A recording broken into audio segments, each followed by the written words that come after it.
Tudo bem, gente? Vamos lá, né?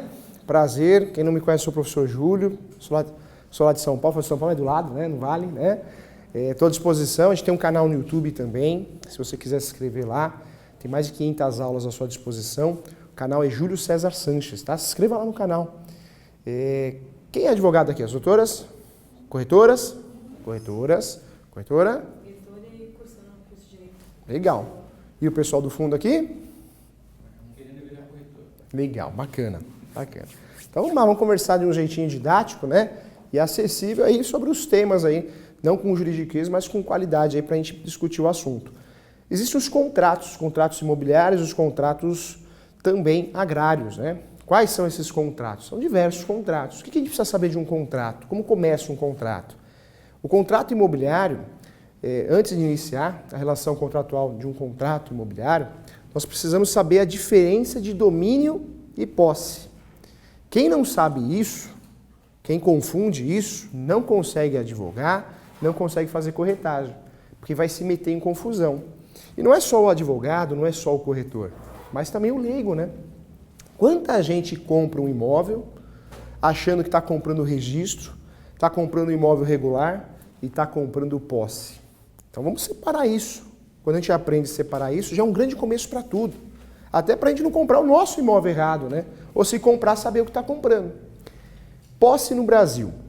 Nós temos algo em torno de 70% no Brasil é posse. Professor, é muita coisa mesmo. Por que o brasileiro gosta tanto de posse, compra tanta posse? Porque a posse tem um valor muito abaixo do mercado, né? Se você compra um imóvel regular, que vale 400 mil reais, se você for comprar ele irregular, você não vai pagar 400 mil, você vai pagar 200, um exemplo, né? O valor, a diferença é muito grande. Por isso o brasileiro vai e compra posse. E o que é posse? É contrato de gaveta. Nós temos uma dificuldade muito grande e muita gente faz confusão, né? O que é contrato de gaveta? É fácil. Contrato de gaveta é qualquer contrato que não tem registro. Se não tem registro em cartório de imóveis, é contrato de gaveta. Mesmo que seja público, se eu faço uma escritura pública e eu não registrei, é uma escritura pública, mas é meio gaveta também. Contrato de gaveta é aquele contrato que eu guardo na gaveta, não gera publicidade para todo mundo saber. Quais são os contratos de gaveta? Nós temos vários. Começou o título, instrumento particular, a gente já sabe que é contrato de gaveta. O Código Civil, ele trata do assunto, ele esclarece que para comprar um imóvel, cujo imóvel seja acima de 30 salários mínimos, nós temos que fazer o quê? Uma escritura pública, pega essa escritura pública e leva a registro no cartório de imóveis. Então, quando eu vou comprar um imóvel e eu quero comprar de forma regular, fazer o correto, eu vou passar no mínimo por 2 cartórios. O primeiro cartório, qual que é? Tabelião de notas, para lavrar a escritura pública. O segundo cartório é o cartório de registro, que aí não é qualquer cartório. Cada região tem o seu cartório. Você pega uma cidade maior, tem vários cartórios. Vou trazer um exemplo, São Paulo. São Paulo tem 18 cartórios de imóveis. Quando eu vou registrar, eu preciso registrar na competência cartorária. Tem várias nomenclaturas que são utilizadas. Circunscrição, jurisdição, ou seja, naquele cartório que eu vou ter que registrar. Segundo o Código Civil, para que eu consiga registrar esse imóvel de forma devida, eu preciso fazer a escritura pública. E a escritura pública, aí sim eu posso fazer em qualquer lugar. Registro de cartório de imóveis é num lugar só. Escritura pública, eu vou escolher o tabelião que eu quero. O meu amigo, o indicado, aí eu posso escolher. Existiu no passado uma discussão. Eu posso contratar um tabelião até de outro estado? Tinha essa discussão. Hoje está pacificado que pode. Você contrata um tabelião, um escrevente de outro estado, porque é um conhecido seu, você sente confiança nele, e aí sim o registro do imóvel vai ser feito no cartório competente. É assim que funciona. O começo de tudo está aqui, ó, a diferença de posse e domínio. Quando eu consigo diferenciar isso, eu não erro. Não erro no investimento, não erro também na compra do imóvel. Quantos brasileiros compram o imóvel achando que está regular e está comprando a posse? O professor está com um caso desse no escritório, um dentista, muita gente boa, ele comprou um imóvel próximo ao consultório dele e ele achou que era regular. Quando ele foi ver, quem vendeu para ele estava irregular. Se está irregular, não está no nome de quem vendeu para ele, ele vai conseguir passar para o nome dele? Não vai. Ou seja, ele comprou a posse, só que pagou caro, pagou o valor de mercado. A posse tem cura. Qual que é a cura da posse? conseguir fazer o registro. Muitas vezes, quando eu compro a posse, talvez a oportunidade seja registrar registros anteriores, mas muitas vezes eu vou ter que usar uma medida judicial mais robusta. Qual seria essa medida judicial? Normalmente o uso capião. Quando você tem a posse por um lapso temporal, você pode usufruir de uso capião. É uma ação que você usa para regularizar esse imóvel. Então, posse e registro são coisas diferentes. Domínio é registro, propriedade. Quando você pega a matrícula do cartório de imóveis e vê o seu nome lá, isso é o quê? Registro. Registro também é chamado de certidão de propriedade, certidão de matrícula, transcrição, isso é registro. Quando eu compro um imóvel e quem vendeu para mim não está nessa matrícula, tem algo errado. Provavelmente ele tem a posse. Pode ser que ele invadiu, pode ser que ele foi morar porque doaram para ele, pode ser que ele comprou a posse, então ele está vendendo o que ele tem, mas fato é que ele tem a posse. Precisamos tomar muito cuidado com isso. Quando eu compro a posse, eu não tenho segurança jurídica. Qual que é a vantagem de ter o registro? Quando eu tenho o registro, eu consigo vender o imóvel por valor de mercado, eu consigo, além de vender o imóvel, o valor justo de mercado, eu consigo também fazer um financiamento desse imóvel, dar esse imóvel em garantia. Essa é a diferença do registro. Falar que o registro dá uma segurança de 100% absoluta não é verdade. Ter o imóvel no seu nome devidamente registrado é muito bom. Gera uma certa segurança jurídica, mas segurança jurídica relativa. Porque nós temos diversos institutos que mesmo o imóvel no seu nome, você pode perder o imóvel. Trago o exemplo, a desapropriação. Desapropriação é um dos motivos que mesmo que o imóvel esteja regular, se o Estado, a União, o município cismar com a sua casa, com a sua propriedade, ele vai tomar. Só que aí tem a questão da indenização justa e prévia em regra, né? Porque nós temos indenizações que não pagam nada, né? Mas aí é um assunto que tem que ser estudado depois. Fato é que a desapropriação é uma forma de conseguir a sua propriedade, sim, a transferência da sua propriedade para o Estado, para a União, para o município, e você vai perder o imóvel, só que você vai ter uma indenização. Então nunca, jamais a gente vai ter uma segurança absoluta. Nós temos o Instituto do Tombamento também. Tombamento é o quê? É uma proteção do patrimônio histórico e cultural, pode ser um bem móvel ou imóvel. No bem imóvel, que é a sua casa, se o Estado, a União, né, o município descobre que a sua casa morou alguém importante, né, é uma questão de cultura, já era. Seu imóvel vai ser tombado. Mas eu não quero, eu não permito isso, não tem jeito, não tem o que fazer, não tem com quem brigar. Vai ser tombado. Continua sendo seu, mas está tombado. E quando o imóvel é tombado, vamos ser sinceros, é um elefante branco, porque você não consegue vender mais com facilidade, né? Essa é a realidade. Então, olha outro exemplo aí de um ato contrário ao direito de propriedade. Então, é uma outra situação. Nós temos também nos imóveis rurais, já que nós estamos tratando de contratos imobiliários e agrários, outro grande exemplo é o tombamento. O tombamento não, a APP, Área de Preservação Ambiental. Você tem uma chácara, tem um sítio aqui na região, né? Tem imóvel que tem aí perto de uma lagoa, de um rio, não é isso? Esse imóvel pode ser declarado, sim, uma área de APP, Área de Preservação Ambiental. Você já não pode vender a totalidade desse imóvel. Você vai poder vender cerca de 30% desse imóvel. Ou ainda utilizar um instituto que chama substituição. Você vai ter que entregar uma área, comprar uma área que tenha vegetação, falar, olha, tá aqui, ó, vamos substituir. Dependendo da situação, no caso concreto, pode ser feita essa substituição ou não, depende, nós temos regulamentações municipais em relação a isso, inclusive. Então, olha só, olha o risco. Quando nós falamos, então, de registro imobiliário, não gera uma segurança de 100%. Não existe, mas é muito melhor ter registro. Posse é qualquer outra coisa que eu tenha que não seja registro, é posse, hein? Qual que é a forma mais adequada de regularizar um imóvel? Quando eu não consigo fazer o registro. Normalmente é o uso capião. O uso capião, hoje, com o CPC novo, nós temos um procedimento novo. E não é um novo uso capião, igual muita gente fala. Tá errado falar isso, hein? Porque o uso capião judicial sempre existiu.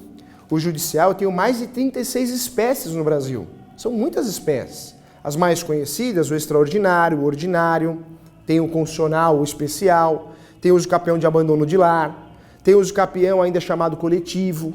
Eu tenho várias espécies de uso capião. As mais conhecidas são essas 5, mas eu tenho mais de 36 espécies, tem até o indígena. O uso capião é uma ação que eu uso para transformar essa posse em domínio. Eu consigo regularizar o imóvel porque o juiz vai dar uma sentença e vai falar assim, você realmente tem posse. É uma ação declaratória. Eu vou declarar o que eu já tenho. a posse de 10 anos, 15 anos. Nós temos uso capião no Brasil de 5 anos. No caso especial, constitucional, de 10 o ordinário, de 15 o extraordinário, que pode cair para 10 se tiver moradia habitual, função econômica. Então, normalmente é de 5 a 15. A grande novidade é o uso capião chamado uso capião de abandono de lar, que é o uso capião, que é um uso capião, mas ele tem o pezinho no direito de família. Porque o objetivo do uso capião de abandono de lar é justamente, olha que interessante, punir aquele que abandonou. Ela ou ele, quando sai de casa, se você é sócio dessa pessoa, desse companheiro, pode ser um casal, pessoas do mesmo sexo ou não, tem a resolução 175 do Conselho Nacional de Justiça. O casal que mora junto, pode ser uma união estável, pode ser um casamento. Na constância da união estável do casamento que adquire um bem, se for o regime parcial de bens, que é o regime automático, esse casal, se um abandonar o outro, né, vai embora, ele vai embora, ela vai embora, o que vai acontecer? Esse que ficou, o abandonado, ele ou ela, poderá ingressar com uma ação que chama o quê? A ação de uso capião de abandono de lar. Essa ação tem o objetivo de fazer o quê? Punir quem abandonou. Você não abandonou a família? Então você vai ser punido. De que maneira? Vai ser transferida a parte dele para a pessoa que foi abandonada. Ou seja, essa pessoa já tem 50%, ela já é meeira, ela já é sócia no imóvel. Ela vai ficar com 100% porque vai ocorrer a transferência dessa porcentagem, né, de quem abandonou para a pessoa abandonada. Vai ficar com 100%. Olha que interessante. Esse uso capião chama ação de uso capião de abandono de lar, dominical ou ainda de meação. Tem vários nomes para o mesmo instituto, hein? Relação física, contato. Mas esse requisito é fácil de cumprir. O mais difícil é o financeiro, porque às vezes ele vai embora, ela vai embora, mas continua pagando uma conta. Paga uma conta, já não ocorreu o abandono. Olha que coisa. Normalmente ocorre o abandono, mas tem pensão alimentícia no meio, tem filho no meio. E aí, como fica essa história? Ele está entrando em contato, ele ou ela. Olha que situação. E o outro, que é o mais recente, um entendimento muito interessante, é o intelectual. Porque com tudo isso que a gente tem de mídias, né? Eu abandono você, mas eu fico te mandando mensagem. Boa noite, como você está? Bom dia, você está bem? Como foi seu dia ontem? É isso? Professor, e essas mensagens que podem ser feitas aí pelo Facebook, o Messenger, o WhatsApp, o Instagram, que o professor aprendeu agora que dá para mandar mensagem pelo Instagram, não sabia? Qualquer mídia que você use, não interessa qual, fato é, mandou uma mensagem, pode ser até um pombo correio, hein? Mandou uma mensagem, mandou até um pombo correio, mandou uma carta, quebrou esse vínculo de abandono. Porque ocorreu o abandono físico, ocorreu o abandono financeiro, mas o intelectual não ocorreu. Eu continuo entrando em contato com você. Olha que interessante. Então, esse uso capião, quando existe o abandono que não é completo, é um risco fazer esse uso capião. É matéria de defesa. Matéria de defesa porque o abandono tem que ser completo, total. As 3 situações. Então, olha só, nós temos tanto uso capião no Brasil que tem até um uso capião de direito de família, que é aquele uso capião que eu utilizo para punir aquele que me abandonou. Cuidado, muita gente, tem colega do mundo jurídico que faz esse uso capião dentro do divórcio. Isso não é o correto. Tem juiz que aceita, tem juiz que não aceita, porque nós não temos um padrão na justiça, a verdade é essa. Tem juiz que utiliza realmente o Código de Processo Civil, tem juiz que despreza. É uma realidade. Como colega advogado também que faz isso. Então tem juiz que aceita. Poucas situações. O ideal é que esse uso capião seja feito de forma autônoma, separada. Então, ele, né, foi abandonado ou ela foi abandonado, vai fazer a ação de uso capião para punir, para transferir a metade dela ou dele para mim. Eu ficar com 100%, desde que esse imóvel ultrapasse a 250 metros quadrados. Mas olha que interessante, se eu também quero me divorciar porque eu sou casado, eu tenho que fazer uma ação, tenho que fazer uma açãozinha de divórcio, né? Então, tem que fazer essa açãozinha de divórcio. Então é importante aqui, isso sempre acontece, né? Toca na hora da aula e aí a gente coloca no viva voz para a pessoa ver que a gente está na aula, não é isso? Então vamos lá, olha só. Quando a gente fala de uso capião, então é um uso capião novo esse, recente, hein? Nós temos mais de 36 espécies de ações de uso capião. Quando falamos de uso capião, hoje com o CPC novo, nós temos um procedimento novo, não é uma espécie nova, que é o procedimento chamado administrativo ou ainda extrajudicial. Mais correto é extrajudicial, mas é utilizado o nome administrativo também. Quando eu falo desse uso capião administrativo ou extrajudicial, o que é importante de deixar claro? Esse uso capião vem sofrendo algumas regulamentações. Já está ficando melhor do que era. Já foi pior. Mas ainda precisa muito de outras regulamentações, precisa muito ainda que o pessoal do cartório seja treinado, chegue a um consenso, o próprio Conselho Nacional de Justiça, porque esse uso capião extrajudicial, que é aquele feito no cartório, não é uso capião utilizado todo dia. Para fazer esse uso capião, você precisa viver uma situação perfeita. E na vida nem sempre tudo é perfeito, não é isso? Professor, qual que é a situação de usar esse uso capião extrajudicial? É aquela situação que você tem um mundo perfeito. Ou seja, você vai no proprietário, que consta lá na matrícula do imóvel, você é o posseiro, você tem a posse. Mais de 5 anos, 10 anos, 15 anos. Você vai lá no proprietário e você fala para ele, olha, você vendeu para mim, você não faz uma gentileza de passar para mim? Eu costumo dizer em sala de aula que é praticamente o quê? A doação. Doação. Praticamente isso. Só falta ser uma doação. Porque não é bem assim as coisas, não é isso? Se você compra um imóvel de alguém irregular, essa pessoa que te vendeu está irregular. Como que ela vai transferir para você? Não caberia esse uso capião, esse uso capião administrativo, extrajudicial. Né? Muita gente chama de um jeito, de outro, tanto faz. Esse uso capião, para existir, tem que ser aquela situação perfeita. Quem vendeu para mim, sumiu, morreu. Aí eu iria no filho, né? E já teria que ter sido feito o inventário. Olha, você consegue transferir para mim? Ah, não, eu não quero transferir porque ainda falta alguma coisa, falta recolher umas custas. Então vamos fazer assim, vamos fazer um uso capião administrativo? E aí naquele momento seria utilizado o uso capião administrativo. Uma história mais ou menos assim. Uma história meio que Alice no País da Maravilha, né? Quando a gente fala do uso capião administrativo extrajudicial, é importante deixar claro que é um instituto importante, é mais uma forma de regularizar o imóvel, mas nós vamos ter dificuldade.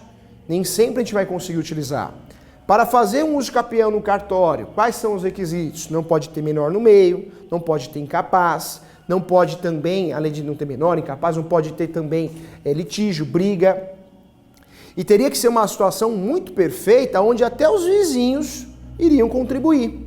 Um exemplo disso seria o quê? Uma planta nova, uma topografia, um memorial descritivo feito, atualizado, não antigo, aquela planta antiga que a gente acha na prefeitura, mas uma planta muito bem feita, devidamente assinada, e inclusive assinada por quem? Pelos confrontantes, com reconhecimento da assinatura, com cópia dos documentos. Olha a dificuldade. Então esse uso capião, claro que numa situação ou outra nós vamos conseguir utilizar esse uso capião extrajudicial, mas nem sempre. Muitas vezes nós vamos ter que partir para o uso capião mais antigo, que é o uso capião judicial, porque nem sempre a situação é perfeita. Nesse momento, nós sofremos com uma situação, porque muitos cartórios, não falo todos, a gente não pode generalizar nunca, tem cartório muito bem preparado, mas muitos cartórios não têm nem noção, os escreventes não têm noção desse uso capião, porque ainda está mal regulamentado, não tem noção de como fazer, de como solicitar os documentos, ou quais documentos solicitar. Então, é um uso capião problemático. Se alguém falar para você, olha, faça uso capião administrativo ou extrajudicial, que é a melhor forma, melhor jeito. Cuidado, tem que ser analisado o caso concreto. Pode ser que não seja a melhor opção. Quando nós falamos de uso capião, é uma das formas de regularizar o imóvel. Tem outras, né? Temos uma tal de adjudicação compulsória, que é uma ação que eu obrigo o vendedor a transferir para o meu nome. Mas para usufruir dessa ação, eu preciso o quê? Que esse vendedor se negue a transferir para o meu nome. E esse imóvel, se foi parcelado, eu preciso ter quitado esse imóvel, ter pago. Eu não posso fazer uma ação de adjudicação compulsória, obrigando o vendedor a transferir para mim, se eu não paguei. De 20 parcelas eu estou devendo 5, estou devendo 10. De 60 parcelas eu estou devendo 30. Não seria ação cabível, não seria ação correta. Olha que interessante. Várias formas existem para regularizar um imóvel irregular, para conseguir o registro. Mas a forma mais importante, e quando você vê que a situação está ruim, está difícil, a melhor solução realmente é o uso capião. Vamos deixar o uso capião de lado, vamos voltar no contrato. Contrato imobiliário, contrato de negócios, imóveis, né? Imóveis rurais. Nós temos duas situações importantes. Nós já sabemos a grande diferença de posse e domínio. Pergunto, posse, o que é posse? Posse é um imóvel irregular. Eu tenho a posse, mas não está no meu nome. Domínio é registro, é propriedade. O imóvel está no meu nome, lá no cartório de imóveis. Porque se eu tenho uma escritura pública, não quer dizer que eu tenho registro. A escritura pública é um meio para chegar ao registro. Mas quem tem escritura pública na mão, não tem registro, hein? Você pega uma pessoa leiga, ela chega no escritório de advocacia e fala, eu tenho registro, viu? Tá no meu nome. Deixa eu ver o documento, por gentileza. A hora que você vai ver o documento, qual documento que é? Escritura pública.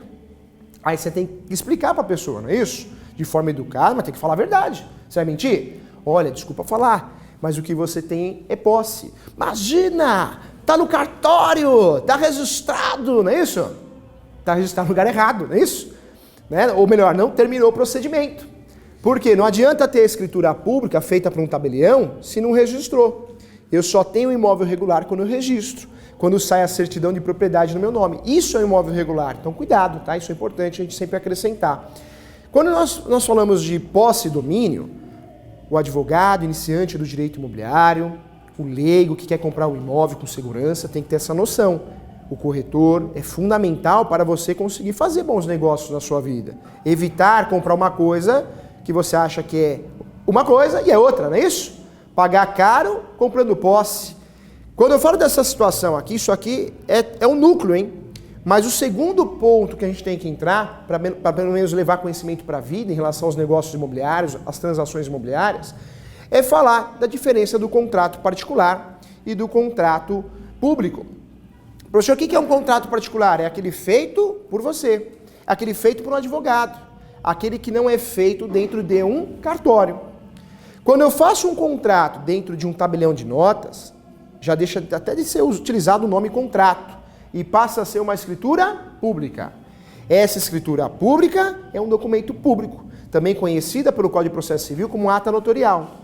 Essa escritura pública, professor, ela vale mais que o contrato particular. Não é bem assim. O contrato particular, ele é um título executivo extrajudicial. Está lá no Código de Processo Civil. Um contrato particular feito por você, achou o modelo perfeito no Google, né? Dificilmente você vai achar o modelo perfeito, ou ainda feito por você, por um advogado, por um corretor. Esse contrato particular bem feito, bem elaborado, com os requisitos de validade, ele vale muita coisa. Se você não me paga ou eu não te pago, com um contrato desse bem feito, devidamente assinado pelo credor e devedor e duas testemunhas, eu posso executar. O que é a ação de execução? É a ação mais desejada pelo advogado, pela parte, a mais célere, a mais rápida, porque o processo tem duas fases. A primeira fase de conhecimento e a segunda fase, chamada fase de execução. Ou ainda de cumprimento de sentença, que é o nome mais correto. Quando eu falo de uma situação que eu consiga, né? Olha que interessante, uma situação que eu consiga já começar o segundo tempo, é muito melhor. Você começa o jogo no segundo tempo. É muito mais rápido. Para fazer isso, eu tenho que ter um baita de um documento, um título executivo extrajudicial. Esse contrato, assinado por duas testemunhas, pelo devedor e credor, ele é um contrato que eu posso executar. Então, falar que não vale nada, um contrato, claro que vale. Tem até um princípio, pacta sunt servanda, faz lei entre as partes, mas o contrato público, ele tem algo interessante. Quando eu faço um contrato público, que é chamado de escritura pública ou ata notarial, presume-se que quem fez, que é um escrevente, né, assinado por um tabelião, existe aí autenticidade, existe fé pública, ou seja, é um contrato que segue alguns princípios de validade interessantes, princípios respeitados pelo mundo jurídico. Mas eu não posso falar, esse aqui vale mais que esse. Não, os dois possuem validades, os dois têm eficácia. É que esse, feito em cartório, tem requisitos próprios. Professor, então por que eu vou fazer a escritura pública? Se vale a mesma coisa, porque é requisito. O Código Civil, para que você possa fazer uma transmissão, uma transferência da sua propriedade, para que você consiga registrar, você é obrigado a fazer isso. Fazer, sim, né, uma escritura pública para depois fazer o registro em cartório de imóveis. Acima de 30 salários mínimos, eu sou obrigado a fazer essa escritura pública. É caro registrar um imóvel no Brasil? É caro. O corretor, o investidor, o advogado, o comprador, o vendedor, tem que ter essa noção. Em média, claro, de um estado para o outro, pode mudar um pouquinho, mas não muda muita coisa não. Em média, para que você tenha segurança, ó, vou comprar um imóvel, vou gastar com a documentação imobiliária, 8% do valor do imóvel. É um dinheirinho que você tem que ter guardado, hein? 8%. Professora, não tem, então não compra. Por quê? Porque você vai comprar e não vai conseguir registrar. Eu vou te vender um carro e vou falar para você, ó, você vai ficar com o carro, tá? Me paga aí, ó, o valor que eu pedi no carro. Tá aqui, ó, 20 mil, 10 mil, tá aqui, põe no bolso. Só que o carro vai ficar no meu nome. É algo seguro? Não é. Não é seguro para ambos, né? Porque você vai usar o carro, não está no seu nome, está no meu. Você vai usar o carro, vai tomar multa e continua o meu nome, não é seguro para ninguém. O imóvel, nós fazemos uma analogia, mas é a mesma coisa. Quando você compra um imóvel, ele não está regular, você não prestou atenção nisso. Quando você compra um imóvel e não tem dinheiro, porque às vezes ele está regular, mas você não tem dinheiro para fazer o registro. E aí? Você não consegue registrar. Normalmente o brasileiro faz o quê? Chega no vendedor e fala, olha, os 350 mil que eu estou te pagando, 150, 200, 400, sei lá o valor, é o que eu tenho. Eu não vou ter dinheiro para registrar. Pode ficar no seu nome um tempinho? Quanto tempo? 6 meses. Esses 6 meses vira quanto tempo? 5 anos, não é isso? Aí para ajudar alguém morre no meio do caminho, né? Ou o comprador ou o vendedor. Pronto, a bagunça foi criada, não é isso? Então a verdade é uma só. O brasileiro não tem acesso a essa informação. Eu sou a favor que o direito, psicologia, né, e vários outros ramos tinha que ter pelo menos o básico nas escolas, não é isso? Educação financeira. Esse país só vai melhorar um dia que a gente tiver um ensino melhor, né? Por isso o brasileiro sofre tanto, porque ele aprende na prática. Ele vai lá, pega o dinheiro da vida dele, FGTS, trabalhou 20 anos na empresa, e aí ele fala, agora sim, estou em paz, vou comprar meu imóvel próprio. Vai e compra o imóvel errado, não é isso? Compra a posse em vez de domínio. E aí passa nervoso, até morre de nervoso, né? É uma realidade. Porque a verdade é uma só, esse conhecimento não é levado. Tinha que ser levado, um acesso mais fácil, não é isso? Mais acessível, mas não é. Vai comprar um imóvel, você tem que ter guardado 8% para fazer a documentação imobiliária. É o cálculo exato. Pode ser menos, vai sobrar um troquinho, você guarda esse troco. Mas tem que ter guardado isso. Não estou falando de reforma, hein? Reforma é outra coisa, porque quando você compra uma casa, um imóvel, a primeira coisa que você faz é o quê? Dá uma reformada, uma pintada, compra móveis novos, não é isso? Porque a sala é maior ou a sala é menor. Eu estou falando de documentação imobiliária. Se esse imóvel estiver regular, para passar para o seu nome, você vai gastar em torno aí de 8%. Por que 8%? Porque nós temos aí um procedimento para fazer o registro. E qual que é esse procedimento? O primeiro, escritura pública. Acima de 30 salários mínimos, conforme o Código Civil, eu preciso da escritura pública. Qual que é o segundo procedimento? Recolher os tributos. Quem fiscaliza isso é o tabelião.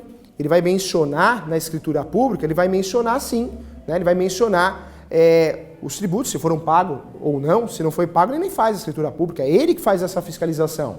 Olha só a segunda fase aí. E a terceira e última, o registro.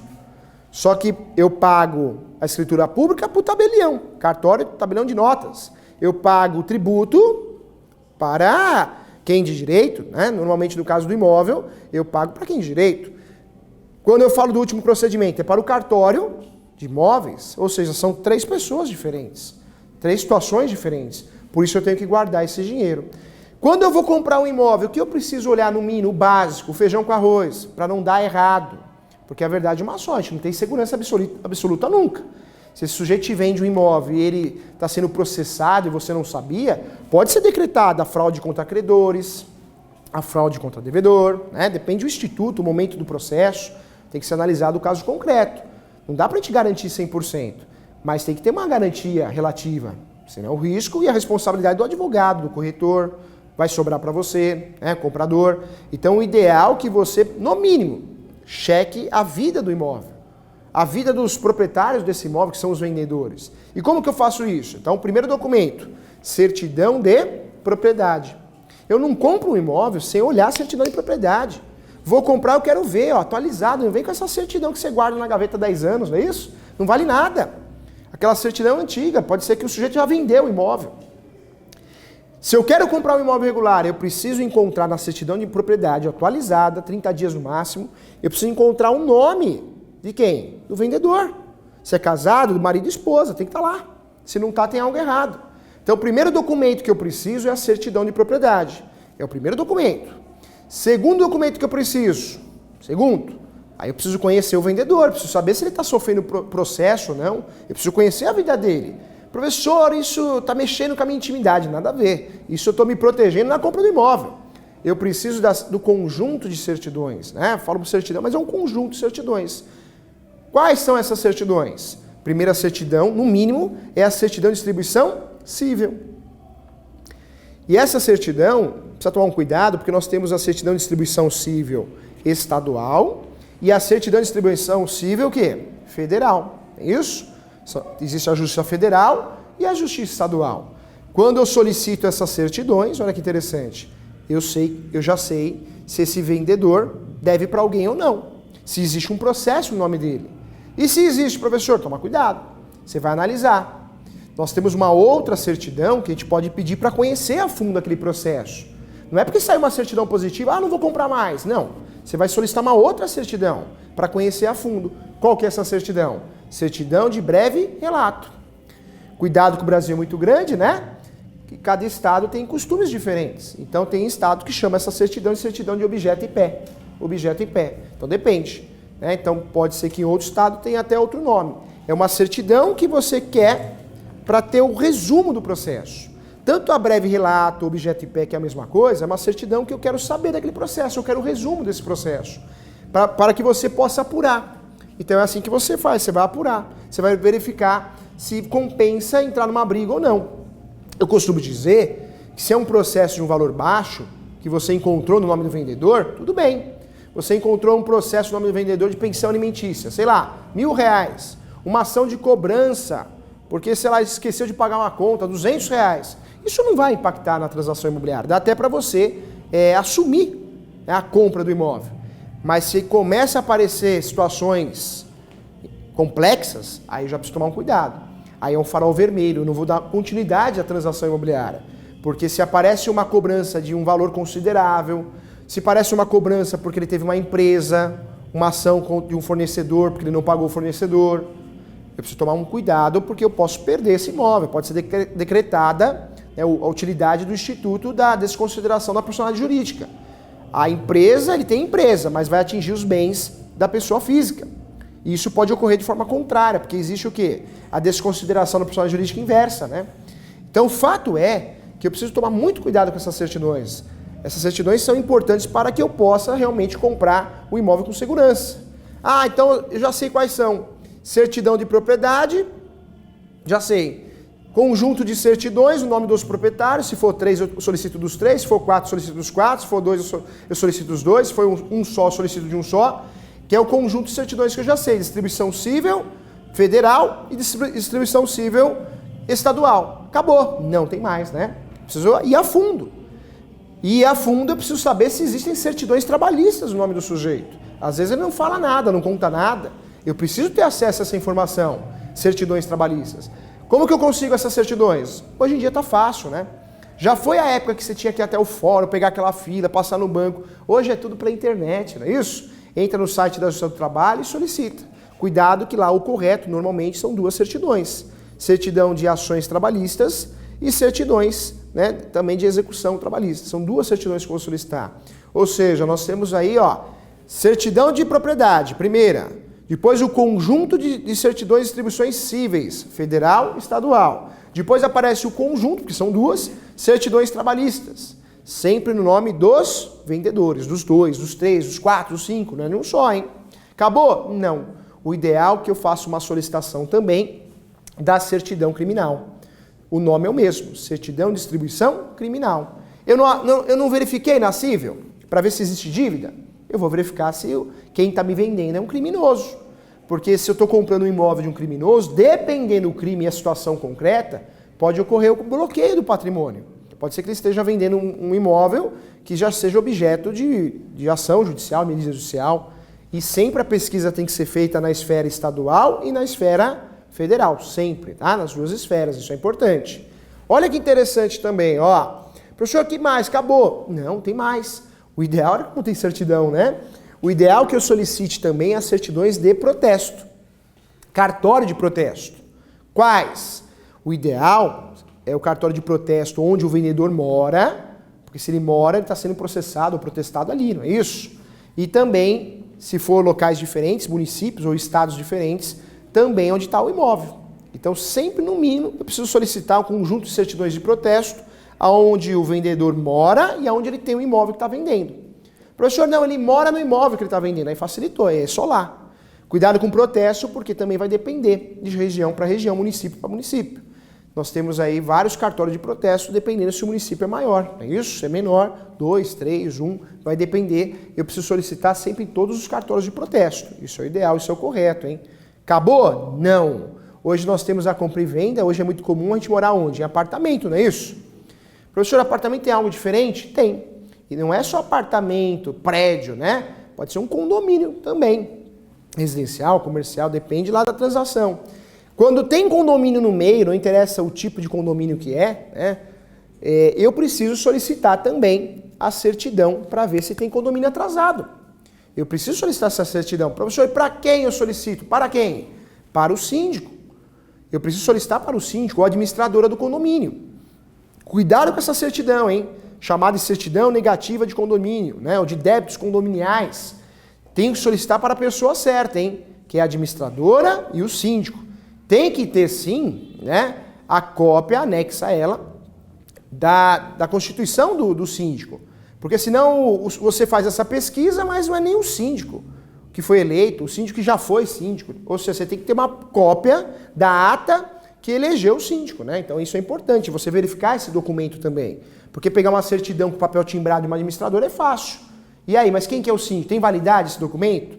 Para que você tenha um documento que tenha validade, tem que ter a assinatura do síndico, ou pelo menos, né, tem que ter lá a cópia da procuração do que o síndico passou para a administradora.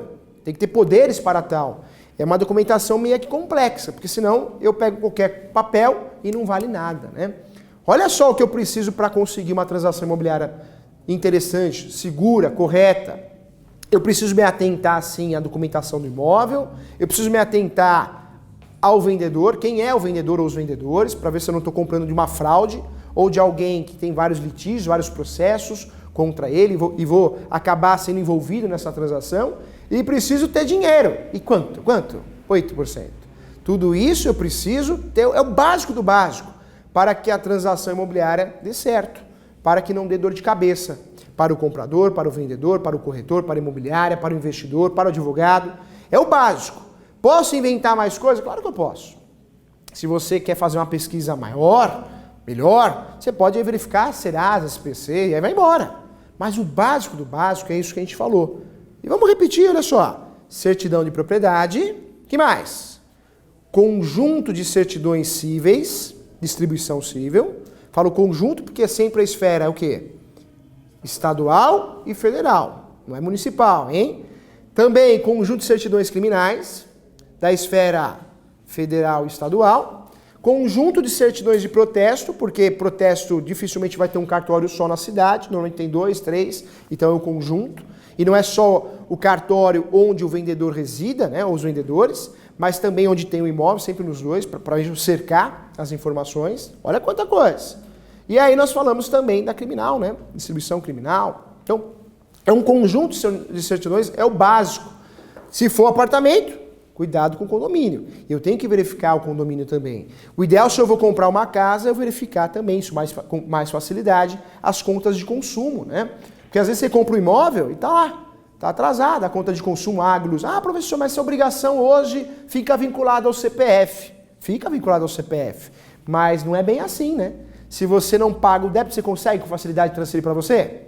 Não consegue. Vai depender da companhia, né? Claro, né? Cada uma trabalha de um jeito. Mas normalmente você não consegue com facilidade. Olha, para transferir o nome aqui você tem que quitar. Lógico, vai perder dinheiro, né? Então cuidado com isso. Nós tínhamos uma obrigação que era chamada próprio terreno, que segue, né, o imóvel. Hoje as contas de consumo, existe uma discussão em relação a isso. Nesse momento aqui, qual foi a intenção da nossa aula, né?